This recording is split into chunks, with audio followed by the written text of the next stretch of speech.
A delegation of senior European Jewish leaders came to Israel to meet with national officials and learn from them and their opinions on the current regional events, especially after the war in Lebanon. Pierre Besnainou, president of the European Jewish Congress, explains directly to President Moshe Katsav the reasons for their visit. We used to say we can live outside Israel, but we cannot live without Israel. And let me say you again, when you visit our countries in Europe, in Germany, in Austria, in France, in different countries, it's always a great, great honor. You represent the state of Israel, you represent the Jews, and for us, again, we would like to thank you very much for everything. Unfortunately, we came this time at a period which is very complicated in the government, which is complicated after the Lebanon war. And all of us, we will say we were here in July during the war, we came for solidarity mission. We can also feel that there was one victory of the Jewish people during this time. It was a solidarity in the country. Mr. President, you know that we represent the main European communities. We are here to explain Israel to the European Union, and we hope that we will be able, after our 3 days, when we will be back to Europe, to continue to explain and to pass one main message. Israel is a state who have only one goal: to live in peace and security. After the meeting with the President, InfoLight TV asked Pierre Besnainou his thoughts about the challenges they are facing. How do you see the attitudes of the European governments and also the European public towards Israel and towards the Jewish people now after the war? You know, first of all, we have to consider that inside Europe, it was a unity to consider the Hezbollah as a terrorist organization. There is no doubt on it.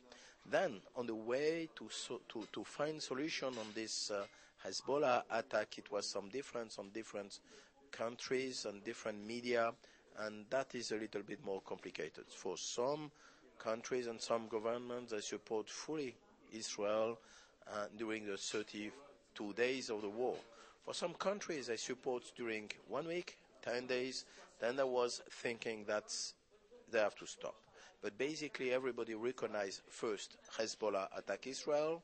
Second, Hezbollah is a terrorist organization, and I would say this is a fact. Now, I think that we have to also build again the image of the Israeli government and their policy to try to have from European Union a support on the next step.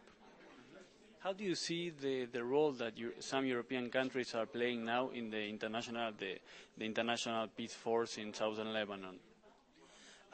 We saw some hesitation from France, but from another side, we can say that now the problem is solved. We have French, Italy, Greek, and other countries who join now the international force in Lebanon. And I'm quite optimistic because Resolution 1701 is clear, and they will have to disarm the Hezbollah. They will have to occupy the south of Lebanon, and we can say if the resolution will be implemented, it's a good resolution for Israel and for the region. We need to explain Israel to Europe. Sometimes it's complicated. Europe don't understand Israel. During the Intifada, it was complicated to explain to those people that every day, kids, women, men, was killed in a bar, in a school, in a bus. And to understand what can be the reaction of a population who suffer, as the Israeli population suffer during 4 years of Intifada, was a very difficult, unfortunately, a very, very difficult task.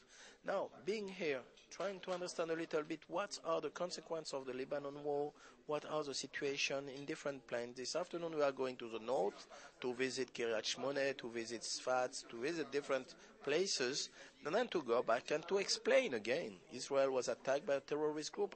Israel has no ambition on the Lebanon. Israel wants to live in peace with a neighbor. That is a task of the European Jewish Congress. Thank you very much. Thank you.